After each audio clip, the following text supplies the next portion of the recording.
ఐడ్రిన్ నేను మీ మాధురి. కోల్కతా ఆర్జీకర్ మెడికల్ కాలేజ్లో junior doctor హత్యాచార ఘటనలో కీలక నిందితుడు సంజయ్ రాయ్కు లై డిటెక్షన్ పరీక్షలు నిర్వహించారు. ప్రస్తుతం అతడిని ఉంచిన కోల్కతా ప్రెసిడెన్సీ జైల్లోనే టెస్టులు పూర్తి చేశారు. ఇందుకోసం ఢిల్లీలోని సెంట్రల్ ఫోరెన్సిక్ సైన్స్ ల్యాబొరేటరీ నుంచి పాలిగ్రఫీ నిపుణులను కోల్కతాకు రప్పించారు. 14 రోజుల జ్యుడిషియల్ కస్టడీలో భాగంగా ప్రస్తుతం సిబిఐ అధికారులు సంజయ్ రాయ్ను విచారిస్తున్నారు. అటు మెడికల్ కాలేజీ మాజీ ప్రిన్సిపల్ సందీప్ ఘోష్ సహా బాధితురాలతో పాటు పనిచేసే 4 వైద్యులకు శనివారమే పాలిగ్రాఫ్ టెస్టులు చేశారు. పాలిగ్రాఫ్ టెస్టుల్లో నిందితుడు అనుమానితులు ఏం చెప్పారనే విషయాలు బయటకు రాలేదు. లై డిటెక్టర్ పరీక్షల్లో వాళ్ళు చెప్పిన అంశాలను సాక్ష్యాధారాలుగా కోర్టులో ప్రవేశపెట్టేందుకు చట్టపరంగా అనుమతి లేనప్పటికీ కేసు దర్యాప్తులో ఆ వివరాలు ఎంతగానో ఉపయోగపడుతున్నాయి. అయితే పాలిగ్రాఫ్ పరీక్షల్లో నిందితుడు అబద్ధాలు పొంతనలేని సమాధానాలు చెప్పినట్లు వార్తలు వస్తున్నాయి. తాను వెళ్లేసరికే వైద్యురాలు చనిపోయిందని అతడు చెప్పినట్లు సమాచారం.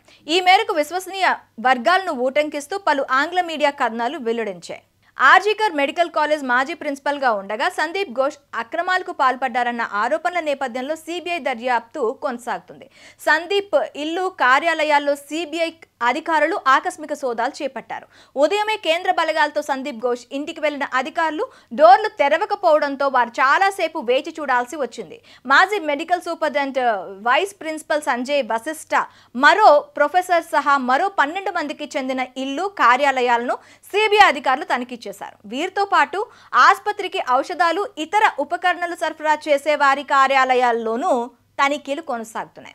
మహిళలపై నేరాలకు పాల్పడడం క్షమార్హం కాని పాపమని, దోషుల్ని ఎట్టి పరిస్థితుల్లోనూ విడిచిపెట్టకూడదని ప్రధాని నరేంద్ర మోదీ చెప్పారు.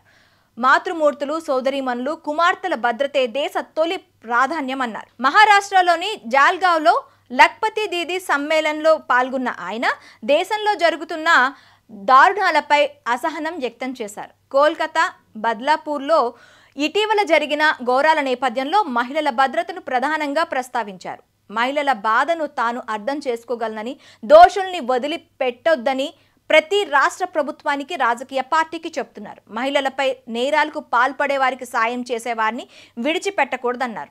ఆసుపత్రి, పాఠశాల, ప్రభుత్వం, పోలీస్ వ్యవస్థ ఇలా ఏ స్థాయిలో నిర్లక్ష్యం తగదని జవాబుదారీతనాన్ని నిర్ణయించాలన్నారు ప్రధాని మోదీ. ప్రభుత్వాలు వస్తుంటాయి, పోతుంటాయి.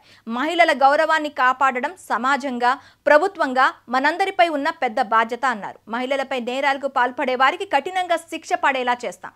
ఇందుకోసం కఠిన చట్టాలను రూపొందిస్తామని మోదీ స్పష్టం చేశారు.